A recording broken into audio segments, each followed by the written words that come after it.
म्हणती या भारतामध्ये, पण परके सत्ताधारी आले, या देशातलं सगळं लुटून नेण्याचा प्रयत्न केला आणि आमचा भारतीयांचा राष्ट्राभिमान सुद्धा स्वतःच्या टाचेखाली तुडवून टाकण्याचा प्रयत्न केला.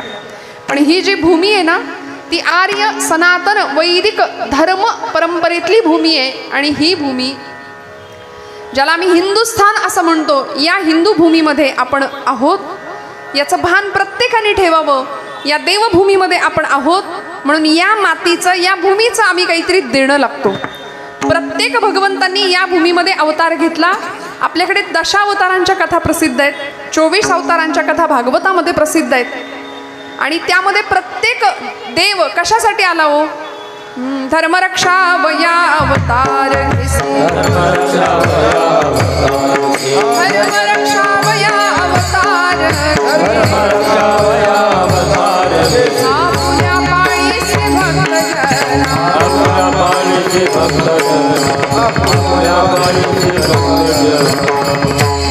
धर्मरक्षा वया अवतार घेसी. यदा यदा हि धर्मस्य ग्लानिर्भवति भारत अभ्युत्थानम अधर्मस्य तदात्मनं सृजाम्यहम्. जेव्हा जेव्हा धर्माचा ऱ्हास झाला, जेव्हा जेव्हा धर्माला ग्लानी आली, धर्म कधी बुडत नाही, धर्माला ग्लानी येते म्हणाले. धर्म सिद्ध आहे, तो सिद्ध करावा लागत नाही, तो स्वयंसिद्ध आहे. आणि अशा धर्माला ज्यावेळी ग्लानी येते ना, तेव्हा भगवंत अवतार घेतो. त्यामुळे जेव्हा जेव्हा राक्षसांचा उत्पात या भूमीवरती वाढला, पापाचा भार या भूमीवरती वाढला, तेव्हा भगवंताला अवतार घ्यावा लागला. आणि भगवंतांनी अवतार काय म्हणून घेतला?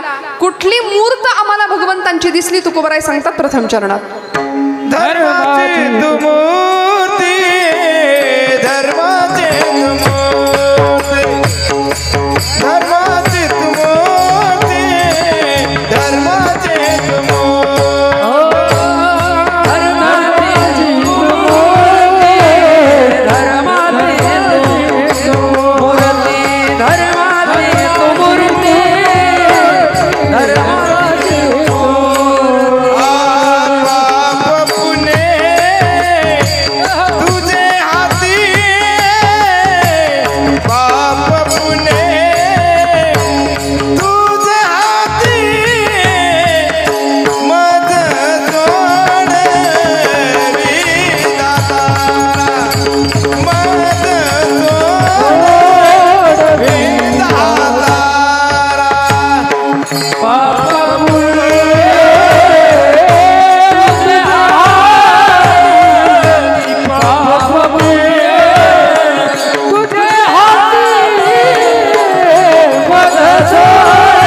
धर्माची तू मूर्ती, पाप पुण्य तुझे हाती.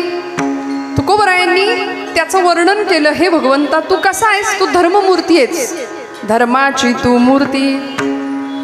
आणि धर्म, धर्म या शब्दाचा अर्थ एकच आहे. जो धारणा करतो त्याला म्हणायचं धर्म, जो आमचं रक्षण करतो त्याला म्हणायचं धर्म. आणि हा भगवंत साक्षात धर्ममूर्ती म्हणून सिंहासनावर आरूढ झालाय. गणपती बाप्पांना आपण धर्ममूर्ती म्हणतो, विठ्ठल परमात्म्याला धर्ममूर्ती म्हणतो, प्रभू रामचंद्र अयोध्येमध्ये प्रतिष्ठित आहेत त्यांना आपण धर्माची मूर्त म्हणतो. आणि अशी धर्ममूर्ती कशी असते? आता मंगलमूर्तींचा उत्सव चालू आहे. आपण सगळे जागे आहेत का? कीर्तनामध्ये थोडा अवधान असू द्या ना. विठ्ठल विठ्ठल विठ्ठल.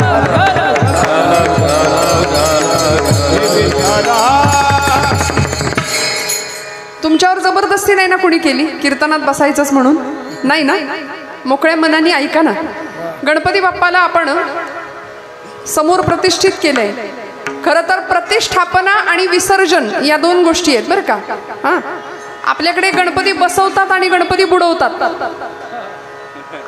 अशी आपली पद्धत आहे. पण प्रतिष्ठापना आणि विसर्जन या दोन क्रिया घडाव्यात. ज्या दिवशी गणपती बाप्पा बसवतो आपण, ज्या दिवशी प्रतिष्ठापना करतो, त्यावेळी अस्मिन उगी फले महागणपतीम सांगम स्वपरिवारम सायुधम सशक्तिकम आवाहयामी असं म्हणून त्याचं आवाहन आपण करतो की हे देवा, तू आमच्याकडे ये. 10 दिवसांकरता देव येणार आहे. हां, जागेपणी ऐका. 10 दिवसांकरता देव येणार आहे. तो येताना त्याच्या सगळ्या शक्तींसह त्याला निमंत्रित आपण करतो. त्याच्या सगळ्या शस्त्रांसह तो येतो. म्हणून तर महालक्ष्मी पूजन होतं की त्यानंतर त्याची शक्ती सुद्धा येते. आणि महालक्ष्मीची पूजा आपण काल परवा केली, गौरी आपल्या विसर्जन काल झाल्या. असा 10 दिवसांचा हा सोहळा हे महाराष्ट्राचं सांस्कृतिक वैभव आहे. विठ्ठल विठ्ठल.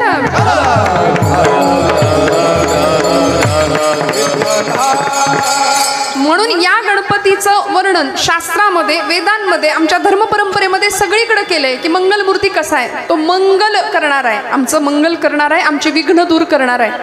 म्हणून मी कौतुक मंडळाचं का केलं की कीर्तन महोत्सव करून हा सोहळा केला जातोय, जिथं नामाचा घोष होतोय, नामाचा गजर होतोय, भगवंताला जे आवडतं ते घडतंय. नाहीतर दादा मंडपाच्या मागे, पडद्याच्या मागे गणपती पुढे असतो आणि मागे पत्त्यांचे डाव रंगताना अनेक जण बघतात.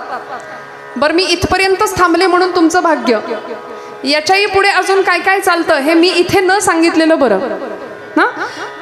देवभक्तीच्या नावाखाली, धर्मभक्तीच्या नावाखाली भक्तीचं विडंबन जर समाजामध्ये चालत असेल तर आम्हाला थोडं जागरूक होऊन या गोष्टींकडे पाहावं लागेल की भक्तीमध्ये आपल्याला काय आवडतं यापेक्षा त्याला काय आवडतं हे आपल्याला त्याला देता आलं पाहिजे. म्हणून तर प्रत्येक कार्याच्या आरंभी या धर्माच्या मूर्तीचं आम्ही वंदन करतो. विद्यारंभे विवाहे च प्रवेशे निर्गमे तथा संग्रामे संकटे चैव विघ्नस्तस्य न जायते. म्हणाले विद्येच्या आरंभाला. पूर्वीचा काळ असा होता की लहान मुलानं हातात पाटी घेतली की पहिल्यांदा त्याला शिकवलं जायचं ओम गंग गणपतये नमः. बरोबर आहे ना. ओंकाराचं शिक्षण दिलं जायचं. आणि ओंकार मध्ये काय आहे हो? ओंकार प्रधान रूप गणेशाचे. ओंकार प्रधान रूप गणेशाचे.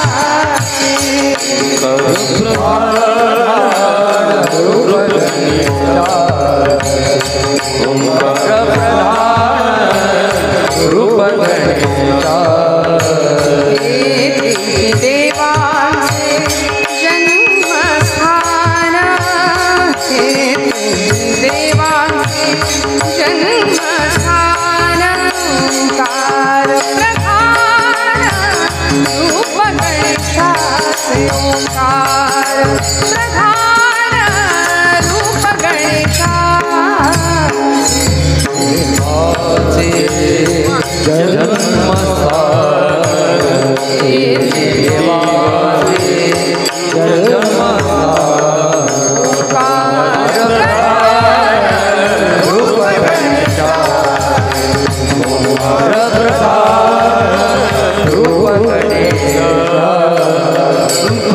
काय वर्णन केलं?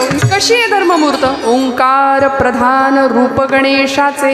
हे तिन्ही देवांचे जन्मस्थान. आमचा मंगलमूर्ती आहे की नाही, ती त्याची अशी मूर्त आम्हाला दिसते.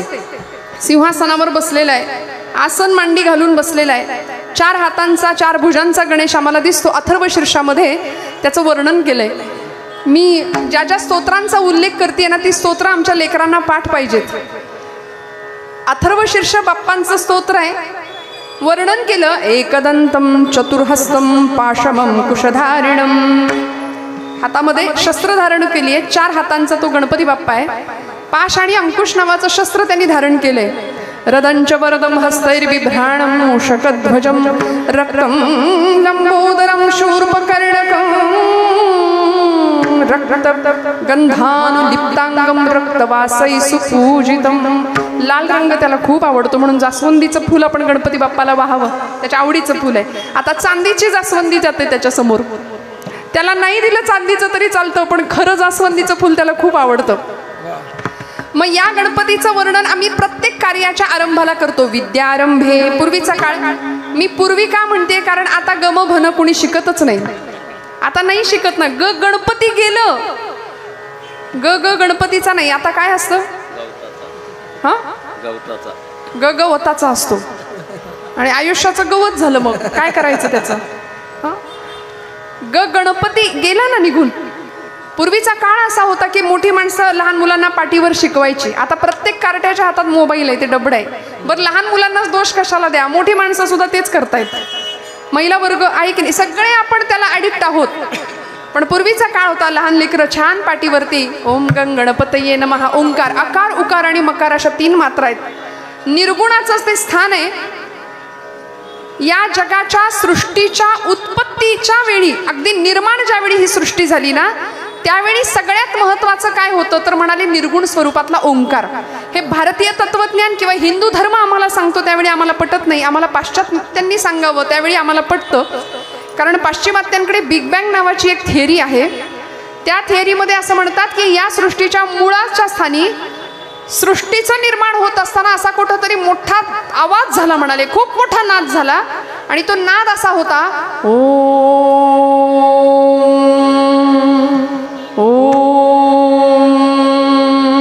हा नाद, याला बिग बँग थिअरी असं पाश्चात्यांनी नाव दिलं. ते आपलंच त्यांनी उष्ट उचललं आणि आपल्याला नव्या रूपाने मांडलं. आपल्याला वाटतं अरे बापरे त्यांनी आपल्याला दिलंय. असं नाहीये. आपण खूप श्रीमंत आहोत. आपल्या भारतीय परंपरेमध्ये हिंदू धर्म तत्वज्ञानामध्ये प्रचंड श्रीमंती आहे. आपण ती घ्यायला तयार नाही बरं का. कारण काय झालंय, आपल्याला असं वाटतं की आम्हाला खूप कळतं. संतांचं ऐकावं ही धारणाच आमच्या मनामध्ये नाहीये. संतांनी आम्हाला सांगितलं ना की मंगलमूर्ती कसा आहे, धर्माची तू मूर्ती, पाप पुण्य तुझे हाती. सगळे आमच्या पापाचा पुण्याचा लेखाजोखा त्याच्याकडे. आम्हाला वाटतं त्याला कुठं काय दिसतं, त्याला कुठं काय कळतं. पण तुलसीदासजी म्हणतात, चीटी के पाव में घुंगरू बजे वो भी नाद श्री रघुनाथ सुने. इतकं त्याचं आमच्याकडे लक्ष आहे. आम्हाला वाटतं त्याला कुठं काय कळतंय, वाटेल तसं वागूया. धर्माने वागायचंच नाही. धर्म धर्म या शब्द, अलीकडे धर्म हा शब्द उच्चारला की लोकांची डोकी भडकतात. संवेदनशील वातावरण निर्माण होतं. मी जाणीवपूर्वक बोलते. धर्म या शब्दाचा अर्थ आहे काय करायचं आणि काय करायचं नाही. डूज आणि डोंट्स आमच्या शास्त्रांनी आम्हाला सांगून दिलेत. विधी आणि निषेधात्मक व्यवस्था आमच्या शास्त्रांनी परंपरेने आम्हाला दिली की जीवन जगत असताना काय काय करावं आणि काय काय करू नये हे जे सांगतं त्याला म्हणायचं धर्म. धारणात धर्म इत्याहुहु धर्मो धारयते प्रजा. म्हणून या धर्माचं पालन करावं असं आमच्या तुकोबरायांनी सुद्धा वेळोवेळी सांगितलं. धर्माचे पालन, धर्माचे पालन, धर्माचे पालन, धर्माचे पालन, करणे पाखंड खंडन,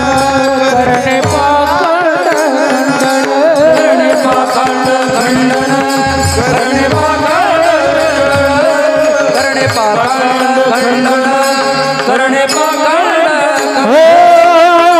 धर्माचे पालन, करणे पाखंड खंडन,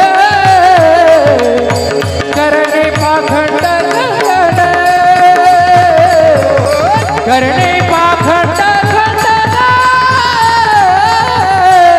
पाखंड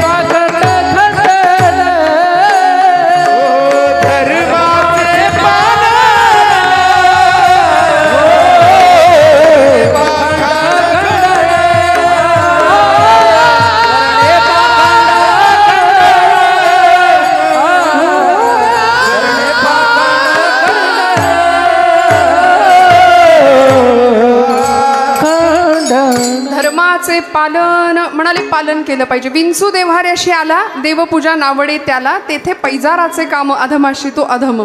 धर्मपालन करायला शिकवलं. कारण आमचा भगवंत धर्माची मूर्त आहे.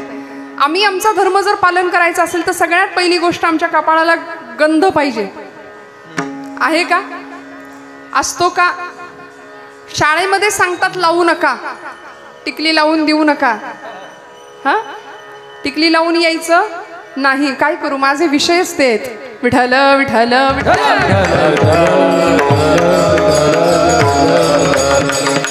म्हणून आम्ही पतित होण्याची कारण मी तुम्हाला सांगणार आहे. आमच्या कपाळाला गंध नाही.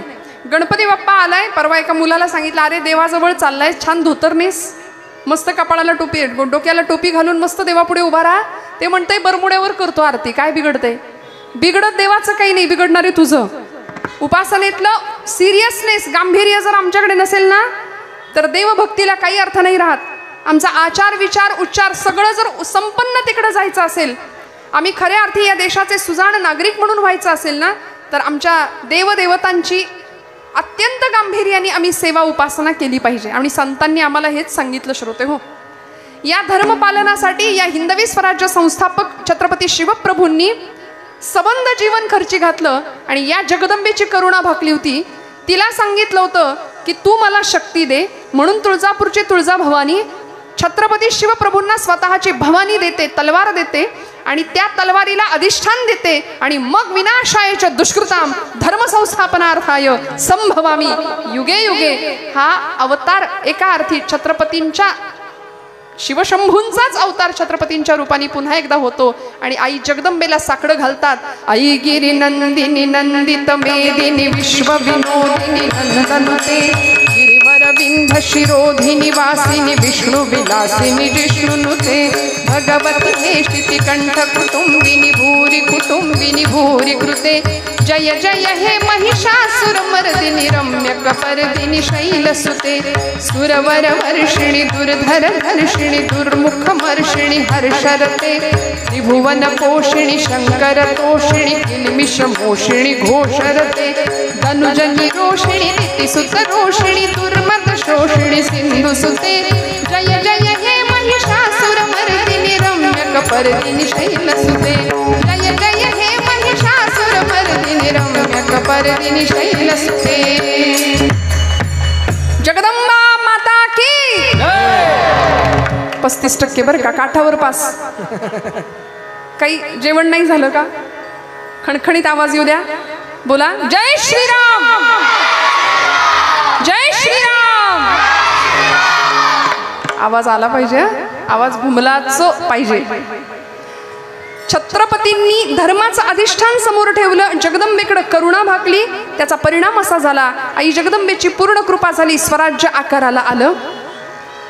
मंगलमूर्तीचं अधिष्ठान समोर ठेवलं, धर्मभावना हृदयातली जागृत ठेवली. म्हणून तर पुण्यामध्ये, आपण पुण्याची माणसं आहे, आपल्याला काय कमी आहे, पुणे तिथे काय उणे. म्हणून तर आमच्या ज्ञानोबा माऊली सुद्धा म्हणलेत, पुण्याची गणना कोण करी. तुम्ही जागे आहेत ना? पुण्याची नाही, हरिमुखे म्हणा, हरिमुखे म्हणा, पुण्याची गणना कोण करी. अहो नुसतं मुखाने हरी म्हणा, तुमच्या पुण्याची गणना करता येणार नाही असं ज्ञानोबा म्हणले. पुण्याची बिण्याची काही नाही. पण पुणे तिथे काय उणे, पुणे विद्येचं माहेर घर आहे, आपण सगळे पुणेकर आहात. पण तरी सुद्धा कीर्तनातली गर्दी, दादा हे दुसरं वर्ष आहे ना, पुढच्या वर्षी तुम्हाला अजून काहीतरी मोठी जागा बघावी लागेल, अशा पद्धतीने वाढेल. तुम्ही म्हणजे याची खात्री बाळगा, कारण हे धर्माचं काम आहे, कारण हे बाप्पाचं काम आहे, हे देवाचं काम आहे. आणि जिथं देवकार्य आपण करतो ना, तिथं देव सहाय्यभूत होतो आणि तोच सगळं करतो. आपण काहीच नाही करत, आपण काही नाही करत. विठ्ठल विठ्ठल.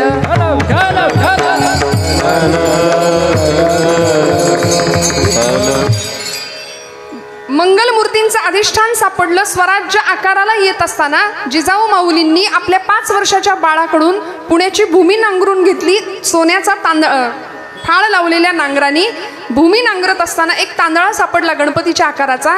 कसबा गणपती म्हणून पुण्यातला पहिला मानाचा गणपती म्हणून त्याची प्रतिष्ठापना झाली.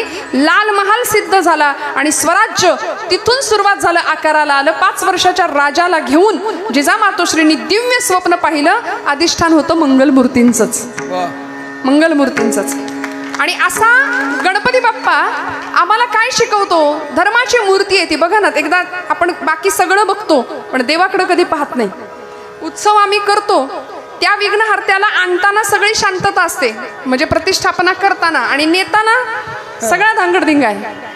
म्हणजे त्या विघ्नहर्त्यावर केवढं मोठं विघ्न आलंय की त्यांनी मिरवणुकीत बाईवाड्यावर या ऐकायचं. हे त्याच्यावर केवढं मोठं आलेलं विघ्न आहे मला सांगा ना. तो 10 दिवसांकरता पाहुणा म्हणून जर इथं आलाय ना, तर तुमचं माझं काम आहे की त्याच्या समोर जाताना मर्यादेत जावं. त्याच्या समोर जाताना आचार विचार आमचा शुद्ध असावा, स्वच्छ असावा. किमान पक्ष देवकार्यामध्ये तरी विडंबन नको, भक्तीचं विडंबन नको. मग बाप्पाची मूर्ती आम्हाला समजून घ्यावी लागेल. कसा आहे मंगलमूर्ती? वक्रतुंड महाकाय. त्याचं रूप सांगितलंय, सूर्यकोटी समप्रभ. वक्रतुंड म्हणजे वक्र सोंड आहे त्याची, म्हणून त्याला वक्रतुंड म्हटलंय. महाकाय, मोठा आहे. कोट्यावधी सूर्यांचं तेज त्याच्यामध्ये सामावलेलं आहे. सूर्यकोटी समप्रभ निर्विघ्नं कुरु मे देव सर्व कार्येषु सर्वदा. प्रत्येक कार्याच्या आरंभाला आपण त्याचं वंदन करतो. त्या मूर्तीकडे थोडंसं बघावं आणि त्याचं ध्यान करावं. ते ध्यान करत असताना काय गणपती, आता तो गणपती फार फॅन्सी झालाय नाही का. म्हणजे सिंहासनावर बसतो, कधी ट्रॅक्टरवर बसतो, कधी अजून काही वेगळ्या आवेशात आपल्याला दिसतो, पण शास्त्रांनी सांगितलेली गणपतीची मूर्ती सगुणाची पूजा ही कशी असावी, तो स्थिर आसन मांडी घालून बसलेला बाप्पा आहे. आणि खूप लक्ष देऊ नये का, त्याचंच आसन स्थिर राहतं ज्याची बुद्धी स्थिर आहे. गणपती बाप्पा स्थिर बुद्धीचं लक्षण आहे. म्हणजे आता तुम्ही टाळ्या वाजवताय, पण आता आपलंच आपण निरीक्षण करा की आतापर्यंत किती आसनं बदलून झाली आपली, आतापर्यंत किती वेळा मांडी हलवून झाली. त्याचंच आसन स्थिर आहे ज्याची बुद्धी स्थिर आहे. गणपती बाप्पा स्थिर बुद्धीचं लक्षण आहे, स्थिर बुद्धीचं प्रतीक आहे. म्हणून व्यवहारामध्ये, प्रपंचामध्ये, लौकिकामध्ये आम्ही स्थिर बुद्धी ठेवून वर्तन करणं, सारासार विचार करणं फार गरजेचं आहे. त्या पायाजवळ देवाची एक गाडी आहे. कुठली आहे गाडी? देव ज्या गाडीवर बसतो ती गाडी कुठली आहे? विठ्ठल विठ्ठल विठ्ठल.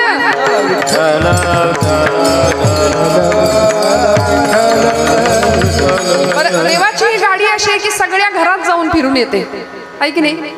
किती छान आहे. मोठ्यात मोठ्या कार्यकर्त्याचा, म्हणजे मोठ्यात मोठ्या नेत्याचा किंवा मोठ्यात मोठ्या महापुरुषाचा, माणसाचा लहानात लहान कार्यकर्ता सगळ्या थरापर्यंत जातो. त्याचं हे लक्षण आहे. उंदीर मामा सगळ्या घरात येऊन फिरून जातात. तसं हिचं वाहन चालेल का घरात आलं तर? देवीचं वाहन चालेल का घरात आलं तर? विष्णूचं वाहन कोण आहे? जागे राहा, कोण आहे? आले का कधी कुणाच्या घरात इथं भवानी पेठेत? नाही ना. पण बाप्पाची गाडी आली आहे ना, सगळीकडे आली. ते शांत बसलेलं कधी कुणी पाहिलंय उंदराला? चंचलता हा त्याचा गुणधर्म आहे. कुरतडणं हा त्याचा स्वभाव आहे. उद्योग हे त्याचं हा त्याचा गुणधर्म आहे. हा त्याचा गुण आहे. गणपती बाप्पा उद्योगावर आरूढ आहेत. आणि जी माणसं आळशी असतात त्यांना बाप्पा पावत नाही. म्हणून कारण अभ्यास तुका म्हणे, असाध्य ते साध्य करिता सायास. म्हणाले असाध्य गोष्टी साध्य करू शकतो आम्ही फक्त कष्टाने. आता काय झाले, देव बुद्धीची देवता आहे, उद्योगावर आरूढ आहेत. आम्हाला कष्टाशिवाय सगळं पाहिजे. काहीही कळत नसताना आई वडील पोरांच्या हातामध्ये मोबाईल देतात. कुठल्याही प्रकारची पात्रता नसताना त्याच्याकडे गाडी मिळते, त्या गाडीमध्ये पेट्रोल घालून दिलं जातं आणि वाऱ्यावर सुसाट वेगाने आमची पोरं गाडी चालवतात. मी माझ्या तरुण भावंडांना, माझ्यापेक्षा लहान मोठ्या सगळ्या भावंडांना मी आवर्जून सांगत असते की तुम्हाला असं वाटतं गाडी चालवताना वाऱ्यावर अगदी वेगात तुम्ही चालवताना तुम्हाला असं वाटतं का की मी खूप डॅशिंग दिसतो, मी खूप हिरो दिसतो, मी खूप हँडसम दिसतो? वडिलांनी दिलेल्या पेट्रोलवर पळवण्यामध्ये काही त्याला हे नाहीये, अर्थ नाही. असं जर तुम्हाला वाटत असेल तर तुम्ही डॅशिंग, तुम्ही हँडसम नाही, तुम्ही मूर्ख दिसता. तुम्ही मूर्ख दिसता. कारण सांगते, 9 महिने 9 दिवस आईने पोटात तुम्हाला वाढवायचं, प्रचंड प्राणांतिक यातना सहन करून तुम्हाला जन्माला द्यायचं, 25 वर्षापर्यंत तुमचा उत्तम सांभाळ करायचा आणि एका सेकंदात होत्याचं नव्हतं होऊन तुम्ही आई वडिलांच्या समोर येताना त्यावेळी काय यातना होत असतील. मला असं वाटतं जर तुम्हाला तुमची हिरोगिरी किंवा डॅशिंगपणा दाखवायचंच आहे ना तर ऑलिम्पिकमध्ये जा.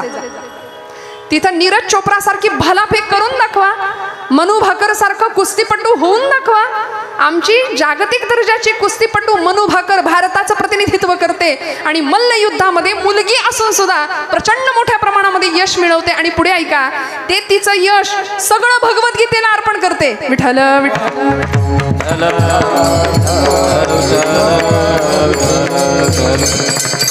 मोठी बातमी हेडिंग आहे पेपरचं, मला मिळालेले सगळे मेडल किंवा मला मिळालेलं सगळं यश हे भगवद्गीतेमुळे मिळालं.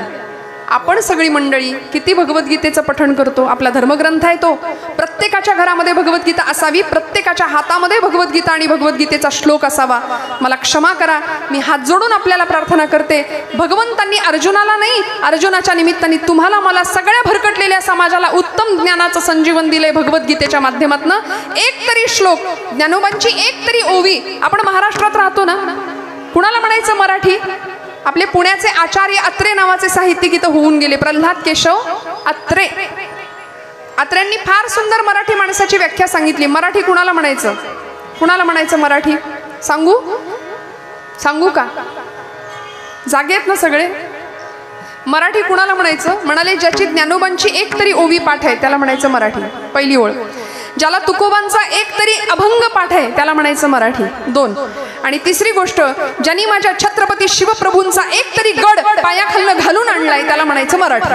विठ्ठल विठ्ठल.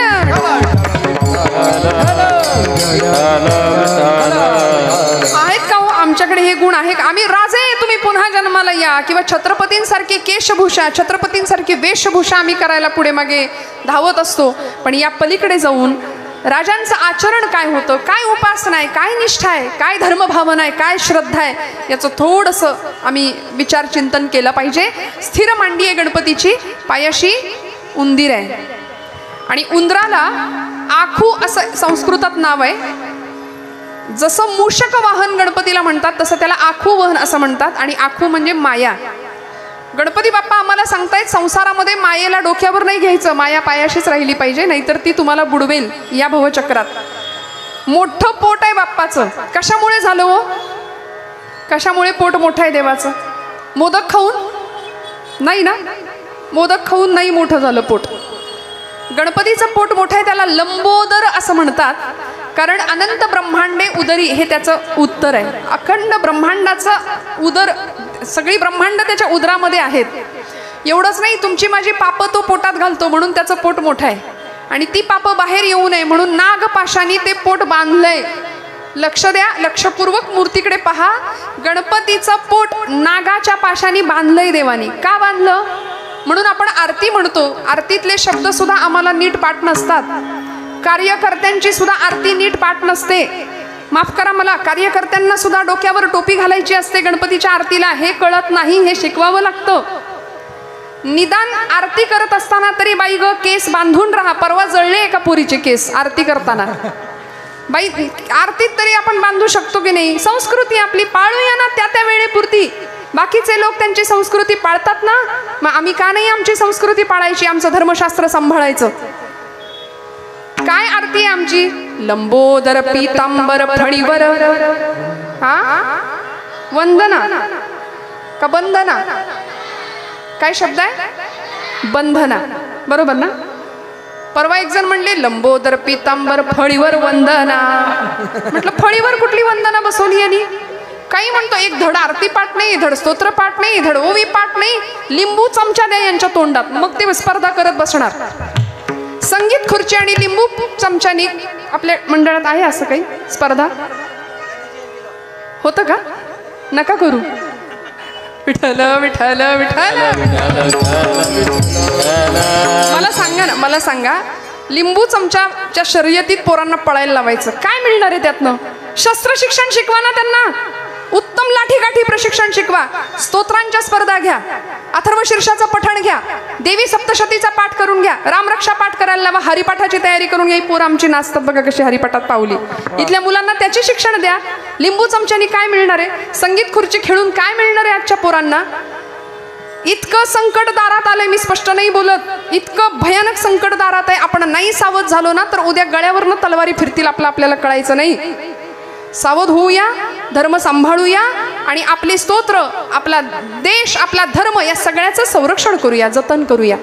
विठ्ठल विठ्ठल विठ्ठल. पुढे जाऊन गणपतीचं पोट मोठं आहे, त्याच्यावर नागपाशाचं बंधन आहे. 4 हातांचा गणपती बाप्पा आहे. एकदंतम चतुर्हस्तम. त्या 4 हातामध्ये मागच्या 2 हातामध्ये काय धरलंय? पाश आणि अंकुश. 2 शस्त्र आहेत दोन्ही हातामध्ये. कशासाठी? शोला. कशासाठी? आपण फॅन्सी ड्रेस कॉम्पिटिशन मध्ये असलं काहीतरी करतो तसं त्याच्यासाठी का? नाही. कशासाठी? विनाशायच दुष्कृताम. त्याचा अवतारच त्याच्या करताय. गणपती बाप्पांनी दुष्टांचा नाश करा. त्यांनी तारकासुराला मारले, त्यांनी सिंदुरासुराला मारले, अनेक राक्षसांना त्यांनी मारलं. दुष्टांचा नाश व्हावा म्हणून हातात शस्त्र घेतलंय. आमचे सगळे देव शस्त्रधारी आहेत. बघा तुम्ही, प्रत्येक अवतारामध्ये हातात शस्त्र आहे, प्रत्येक देवाच्या हातात शस्त्र आहे. आणि मग हातात शस्त्र असणं हे पाप किंवा पुण्य नाही ठरत, ते घेण्याच्या हेतूवर ते ठरतं, पाप आहे की पुण्य आहे. सावरकर म्हणायचे, शस्त्र पाप ना स्वयेची शस्त्र पुण्य ना स्वये, इष्टता अनिष्टता त्यास हेतूनेच ये. रामाच्या हातामध्ये शस्त्र होतं, रावणाच्याही हातात शस्त्र होतं, पण आपण पूजा कुणाची केली? रामांच्या कोदंडाची पूजा केली. तानपुरा बंद झाला. रामांच्या कोदंडाची पूजा केली आपण. विठ्ठल विठ्ठल विठ्ठल.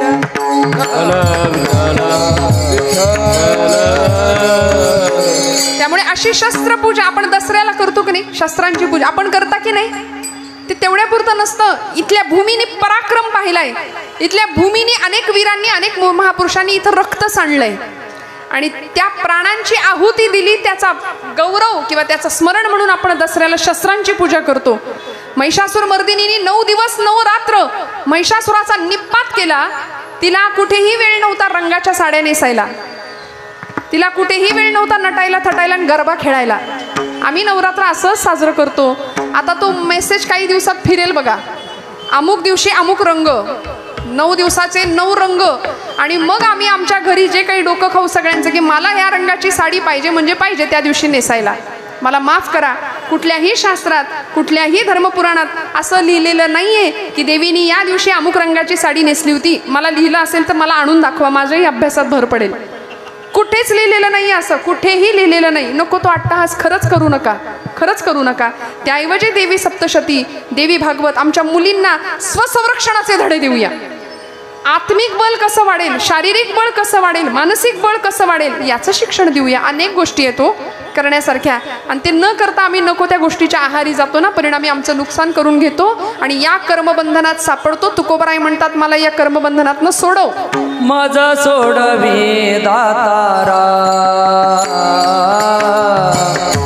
माझा सोडवी दातारा,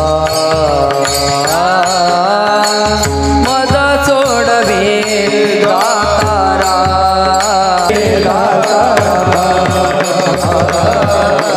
माझा सोडवी माझा सोडवी दातारा, माझा सोडवी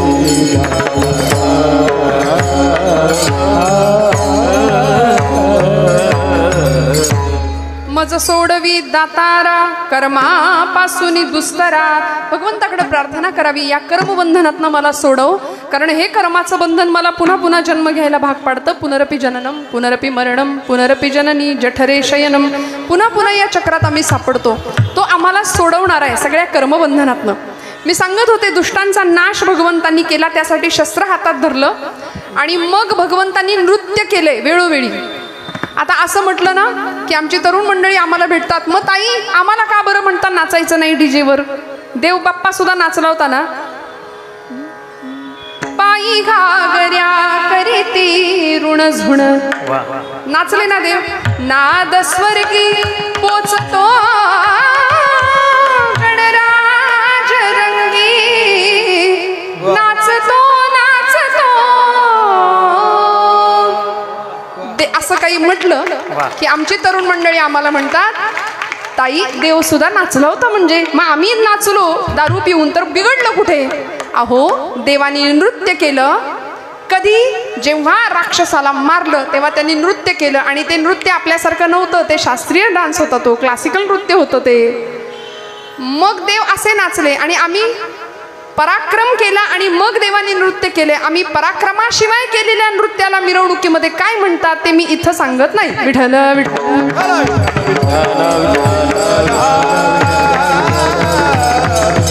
आम्ही जर बाप्पाचे खरे भक्त असू ना, तर मी हात जोडून आपल्याला प्रार्थना करते, जिथं जिथं शक्य आहे आणि जिथं जिथं असं घडतंय तिथं निदान बोलून तर बघा की बाबा रे असं करू नका, वेगळ्या पद्धतीने मिरवणूक करा. आपली पारंपरिक मिरवणूक असू दे, आपली महाराष्ट्राची संस्कृती आपण जपूया, आपली हिंदू धर्म संस्कृती आपण जपूया. गणपती बाप्पांचं विसर्जन असंच झालं पाहिजे, ढोल ताशांच्या गजरामध्येच. नको आपल्याला डीजे. काय करायचंय? देव नाचले, देवांचं नृत्य वेगळं होतं, आपलं नृत्य वेगळं असतं. आपल्या नृत्याला काही अर्थ नसतो, त्याच्यातनं काही निष्पन्न होत नाही. बाप्पांनी 2 हातामध्ये, एका हात मोदकासाठी ठेवलाय, डाव्या हातात मोदक आहे आणि उजव्या हात वरद हस्त आहे. त्याचा अर्थ असा आहे, भक्तांना वर देणारा, भक्तांना वर घेणारा आणि अभक्तांना वर पाठवणारा. विठ्ठल विठ्ठल विठ्ठल.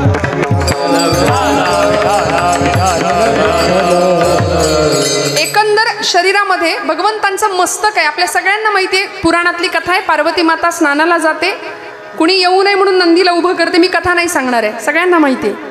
खरं तर असा कथा सांगताना आमची कॉन्व्हेंटची मुलं विचारतात, म्हणजे पार्वती आईनी असं आपल्या मनापासून गणपती तयार केला अशा आपल्याला कथा सांगितली जाते, मग तिने एवढ्या दिवस आंघोळ नसेल का केली? हा प्रश्न असतो पोरांचा.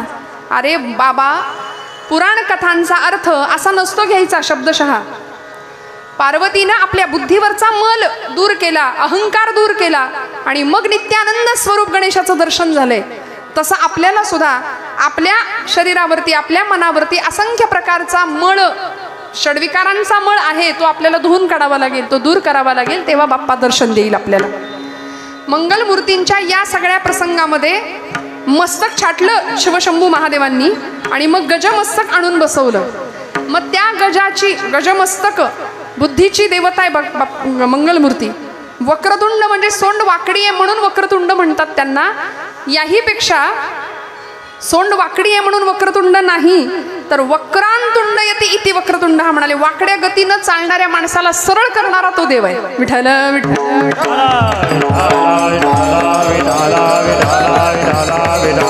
म्हणून वक्रतुंड एकंदर शरीराच्या मानाने म्हणजे त्याचं गजमस्तक असल्यामुळे त्याचे कान सुद्धा कशासारखे आहेत? जागे आहेत का आपण? गणपतीचे कान कसे? सुपासारखे. आता हे शहरातल्या पोरांना सांगावं तर पंचायत होते. गणपतीचे कान सुपासारखे. परवा एक कॉन्व्हेंटचा मुलगा म्हणला हाऊ इट इज पॉसिबल. म्हणले गणपतीचे कान सुपासारखे कसे? Because soup is liquid. Corn soup, tomato soup, vegetable soup, त्याला पाखडायचं सूप माहितीच नाही. बरं इथे आहे का घरात आपल्या पाखडायचं सूप? कुठलं हो? आता गेलं सूप, गेलं जातं गेलं. आणि असलं तरी ते आता म्युझियममध्ये ठेवावं लोकांना बघायला. सुपाचा काय गुणधर्म आहे? सूप कशासाठी? हां, फोलपट ठेवायची आणि शेंगदाणे टाकून द्यायचे, बरोबर ना? सुपाचा काय गुणधर्म आहे? असार असेल ते टाकून देतो आणि सार असेल ते जनी निंद्यते सर्व सोडून द्यावे, जनी वंद्यते सर्व भावे करावे. जे चांगलं आहे ते स्वीकारायचं ना. मग गणपती बाप्पा त्यांच्या कानातनं आम्हाला कानांमधून एवढंच शिकवतात की जीवनामध्ये जे चांगलं आहे त्याचा स्वीकार करूया, जे वाईट आहे ते टाकून देऊया. नको त्या गोष्टींनी कशाला आमची वाणी खराब करायची. 4 माणसं एकत्र आली की कुणाची निंदा करण्यामध्ये आमचा दिवसभराचा वेळ खर्च करतो ना आपण. दिवसभर या वाणीनी नको ते पाप आम्ही करत राहतो. नको ते अनेक लोकांची निंदा करतो. पण भगवंताचं नाम असं आहे की हरिनाम प्रक्षाळी जिव्हेते. आमचं जीभ, आमची वाणी धुवून टाकण्याचं काम भगवंताचं नाम करतं. त्यामुळे अशा वेळी देवाचं नाम घ्यावं. मोठे कान सुपासारखे गुरुचरित्रामध्ये सांगितलंय. हालविसी कर्ण युगुले तेथोनी जो का वारा उसळे, तयाचे निवाते विघ्न पडे विघ्नांतक म्हणती तुझं. महाराज म्हणाले नुसत्या कानाच्या वाऱ्याने संकट दूर पडून जातात. असा विघ्नांतक असलेला गणपती बाप्पा थोडंसंच राहिलंय. एकंदर शरीराच्या मानाने त्याचे डोळे अत्यंत सूक्ष्म आहेत, डोळे बारीक आहेत. फेस रिडिंग ज्याला म्हणतात, चेहरा पाहून जातक वर्तवणं, नाही का? ज्यांचे डोळे बारके असतात ना ते फार सूक्ष्म दृष्टीने बघतात जगाकडे, दूरदृष्टी असते. बाप्पा बुद्धिमान आहे, त्याची सूक्ष्म दृष्टी आहे. आम्ही त्याच्याकडून हा बोध घ्यायचा की आपण सुद्धा जगाकडे अत्यंत डोळसपणे आणि सूक्ष्म दृष्टीने बघावं, म्हणजे फसायला होत नाही. कोहम कथमिदम जातम, मी कोण आहे या प्रश्नाचं उत्तर आम्हाला मिळेल ज्यावेळी आम्ही गणेशाचं अशा प्रकारे ध्यान करू. म्हणून तुकोबराय सांगतात तू धर्माची मूर्ती आहेस, पापपुण्य तुझ्या हातामध्ये आहे. आणि हे भगवंता मला माझ्या कर्मबंधनातनं सोडव, कारण तू सगळ्यांचा अंगीकार केला. 3ऱ्या चरणामध्ये करसे अंगीकार, करसे अंगीकार, करसे अंगीकार, करसे अंगीकार,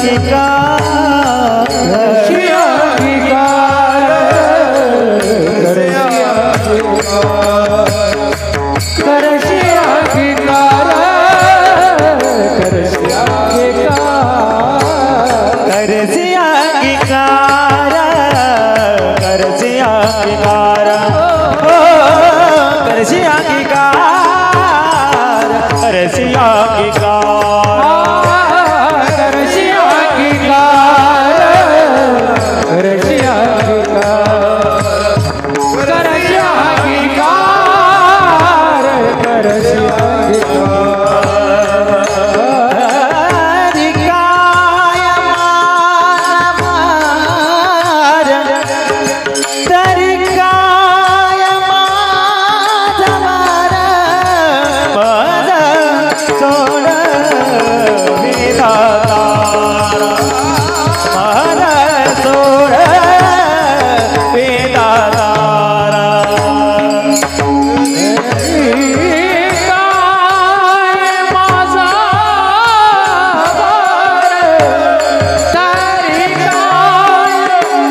घुमाई बार घुमाए बार घुमाई बार घुमाए बार घुमाई बार घुमाए